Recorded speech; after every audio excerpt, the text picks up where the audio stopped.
Michael Saylor, the CEO of MicroStrategy, made $1 billion bet on Bitcoin last year. MicroStrategy has now acquired over 70,000 Bitcoins, making it one of the largest public holders of Bitcoin in the world. It's a gift. Once in 1,000 years, do you actually see the invention of a fundamentally new thing? This is our once in 1,000-year opportunity. You get to buy into it early. In August 2020, MicroStrategy confirmed it had made Bitcoin its primary treasury reserve asset.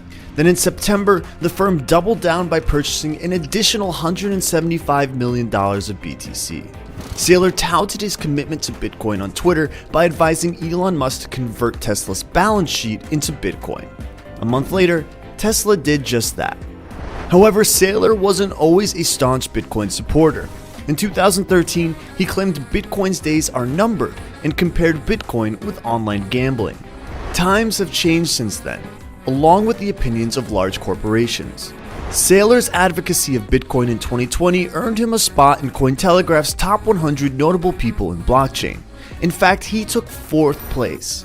So why does the 4th most important person in blockchain claim his company will hold Bitcoin for the next 100 years? Watch this interview to find out.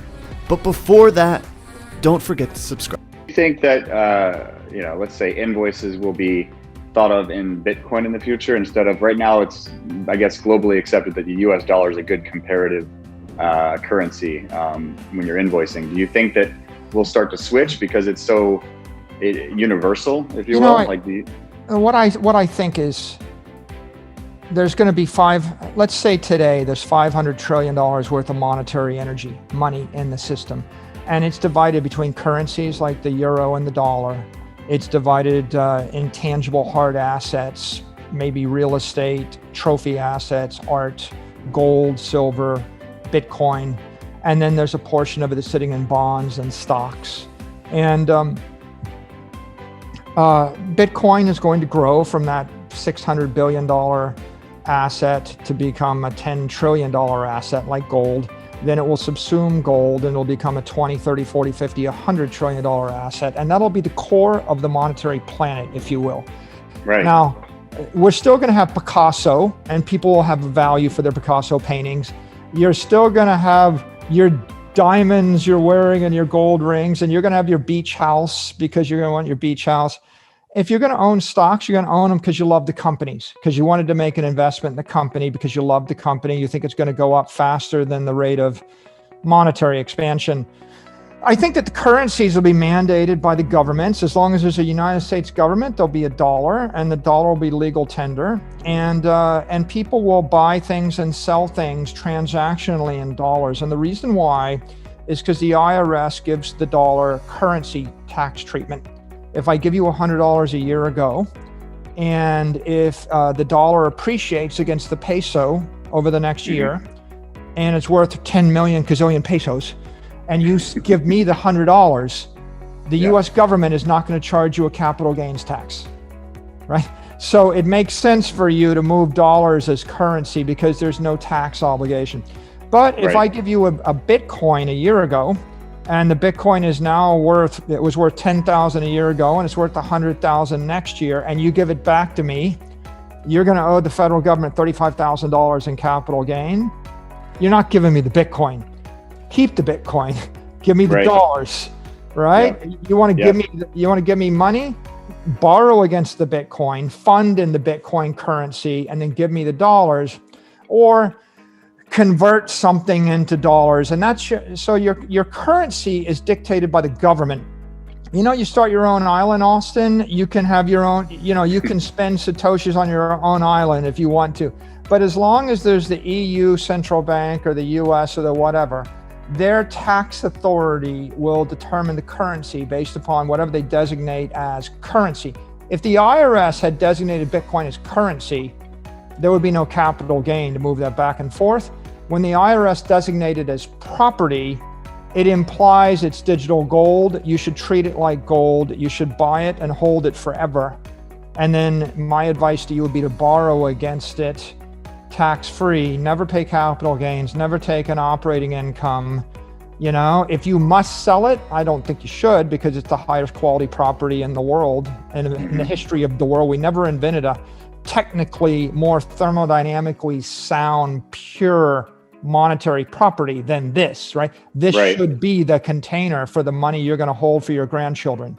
This is it. Better than gold, better than a stock, better than real estate, better than a Picasso, even if you love a Picasso, right? Right. So I think Bitcoin is property in cyberspace. And I think that currencies aren't going away as long as governments are with us. And I'm going to hope the government will stick around, because I think there's some good things about having a government. And when the dust settles, you're going to have maybe $100 trillion worth of pure monetary energy in Bitcoin. You're going to have $100 trillion worth of stocks, or 200 trillion, and there'll be price discovery. The value of the stock should decrease until the returns or expected risk-adjusted returns on the stocks are rational. You would expect the value of bonds would decrease such that the coupon on the bond is rational. That is called price discovery, returning to those markets.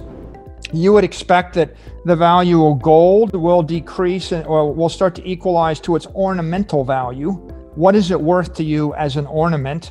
What's your art worth as an ornament? What is your beach house worth for your value and use? And then there'll be a layer of cash and dollars and euros and pesos and yen and yuan that will circulate around. And that layer of cash will probably not hold value, because we know we're going to keep inflating it. And you ever calculate in the yuan? I do. It's like a 10,000 yuan to the dollar, and it's measured in billions of yuan. It is. It used to be a peso was 1 peso to the dollar, and it's shooting up to 140 Argentine pesos to the dollar on the black market right now. So eventually the currencies will fall, but they'll be used from day-to-day transactions. And if you're wise, your wealth preservation strategy would be put all your money into Bitcoin, don't ever sell it, and then borrow against it. And if you borrow against 10% of your Bitcoin, and then your living expenses don't go up more than 10% a year, and if Bitcoin goes up 20% a year, your debt to equity ratio will fall forever. You will never pay capital gains tax. You will never have income tax. You just need a bank that handles Bitcoin, and the banking sector for Bitcoin is evolving right now. So also earlier you mentioned something about scarcity, tying it to, thinking about precious metals, right? Like, in the near term, they're probably going to do good and go up, but long term, there's a non-trivial effort going into asteroid mining right now. One person gets it right, one group of people get that right, and they start bringing payloads back. Let's say they hire Elon Musk and say, you've got a lot of assets up there, help me get this stuff from A to B. And all of a sudden we've got a steady stream 24 hours bringing precious metals to the planet. There's more platinum on one asteroid than we've ever mined on planet Earth. So I think precious metals long-term don't make sense forever, but Bitcoin,